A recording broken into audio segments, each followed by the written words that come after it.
En mars prochain, non, en juin prochain, ou peut-être en décembre 2022, enfin à un moment donné, on devrait être appelé à voter pour les élections départementales. Mais au fait, c'est quoi ?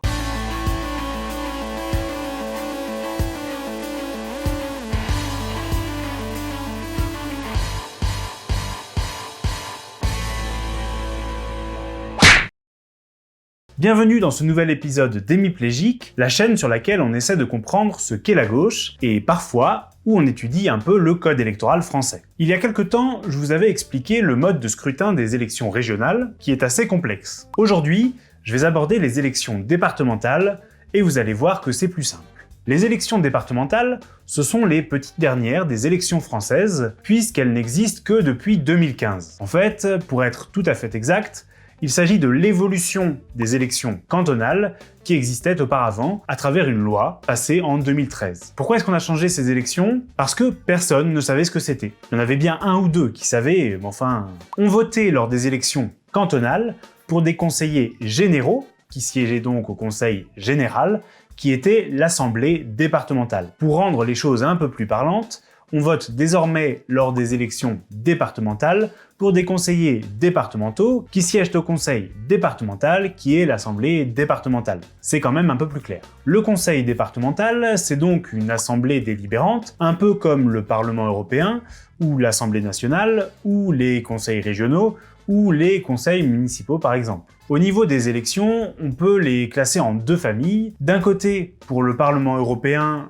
les conseils régionaux et les conseils municipaux, on a une élection à la proportionnelle. Vous votez pour des listes qui sont représentées à l'Assemblée proportionnellement à leur score. De l'autre côté, pour l'Assemblée nationale et le conseil départemental, donc, on vote pour des personnes au niveau d'un territoire qu'on appelle la circonscription pour les députés et le canton pour les conseillers départementaux. Et c'est l'ensemble des élus sur chaque territoire qui constitue l'assemblée délibérante. Vous noterez que cette logique territoriale permet d'avoir des élus qui peuvent rester un peu plus proches de la population parce qu'ils sont élus par des gens sur un périmètre défini, à qui ils peuvent donc rendre des comptes plus facilement. Mais il y a deux inconvénients majeurs également. D'une part, personne ne connaît le périmètre de sa circonscription ou de son canton, il y en a bien un ou deux qui le connaissent, mais enfin... Et d'autre part, un parti qui ferait 51% des voix sur l'ensemble des circonscriptions ou des cantons remporterait 100% des sièges, ce qui n'est pas très démocratique. Je parlais à l'instant des cantons, mais concrètement c'est quoi un canton ? Eh bien ça peut être un regroupement de communes,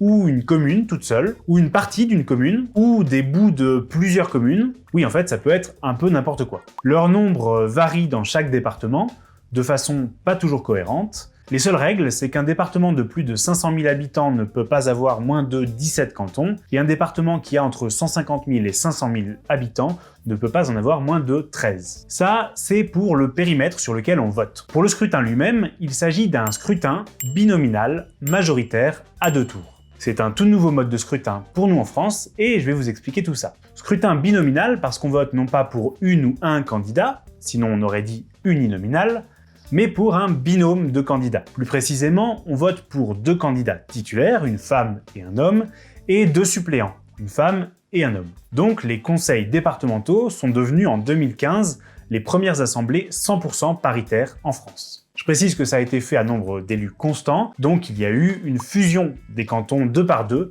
au moment où ça a été mis en place. Scrutin majoritaire parce qu'il faut une majorité de voix pour l'emporter. Une majorité, ça veut dire obtenir au moins 50% des voix plus une au premier tour, ou bien arriver en tête au second. À noter qu'il y a, avec les élections départementales, un critère de participation pour être élu au premier tour. Il faut donc non seulement avoir plus de 50% des voix, mais également obtenir un nombre de voix au moins égal à 25% des inscrits. Concrètement, ça complique les choses si plus de la moitié des électeurs s'abstiennent d'aller voter, ce qui n'est pas tout à fait inenvisageable puisque l'abstention était de 49% en 2015. Scrutin à deux tours, parce que, il y a deux tours quoi. Si personne ne gagne au premier tour, on retrouve au second les deux binômes en tête au premier, plus ceux qui ont obtenu un nombre de voix égal à au moins 12,5% des inscrits. Donc avec 50% d'abstention, seuls les binômes qui ont eu 25% des voix ou plus sont qualifiés au second tour.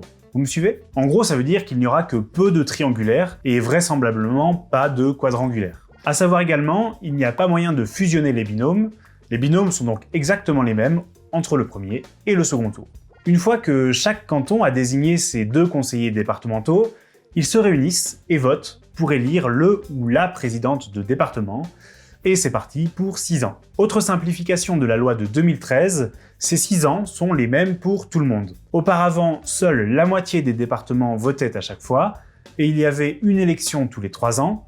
Désormais, tout le monde vote en même temps. Pour illustrer, je vais prendre un exemple concret. Je vais prendre le cas d'une ville qu'on va appeler Naclamour, qui est à la fois exactement un canton et qui compte exactement 50 000 électeurs et électrices. Dans ce canton, Naclamour, quand on n'a que l'amour, 4 candidats s'affrontent au premier tour. Un binôme rouge, un binôme vert, un binôme orange et un binôme bleu. Au premier tour, 20 000 électeurs vont voter et le binôme rouge obtient 10 001 voix, soit 50% des voix plus une. Le binôme vert obtient 2 000 voix, soit 10%. Le binôme 3 000 voix, soit 15%. Et le binôme bleu 5 000 voix, soit 25%. En théorie, le binôme rouge devrait être élu puisqu'il obtient la majorité absolue. Mais comme il faut faire 25% des inscrits pour être élu dès le premier tour, c'est le critère de participation, ça veut dire qu'il faut 12 500 voix au minimum pour être élu.